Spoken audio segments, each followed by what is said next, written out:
కాకి కుక్క పిల్ల ఒక రొట్టె ముక్క కథ ఇది. ఒక రోజు కాకి ఒక రొట్టె దొరికింది. అది రొట్టె పట్టుకొని చెట్టు మీద కూర్చుంది. అది తిందాం అనుకునేలోగా ఒక ఆకలితో ఉన్న కుక్క అక్కడికి వచ్చింది.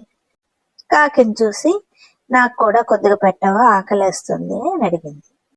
కాకి కుక్కతో తప్పకుండా ఇస్తాను నీకు కూడా చపాతి, కాకపోతే నువ్వు నాకు ఒక సహాయం చెయ్యి అంది. ఈ అడవిలో నీకు ఎంత వీలైతే అంత శుభ్రం చేయి చాలు అంది కాకి కుక్కతో.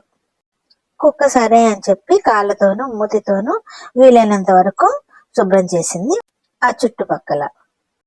కాకి కుక్కకు మాటిచ్చినట్టుగానే చేతిలో ఉన్న ఆ చపాతీ రొట్టెను కుక్కకి ఇచ్చేసింది. కుక్క సంతోషంగా ఎగిరి ఆ చపాతీని అందుకొని తినేసింది.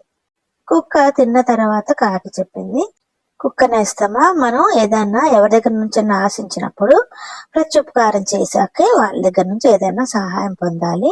అందుకే నేను నీకు ఇలా చేశాను, నీకు ఇది తెలియచెప్పాలని ఇలా చేశానంది కాకి.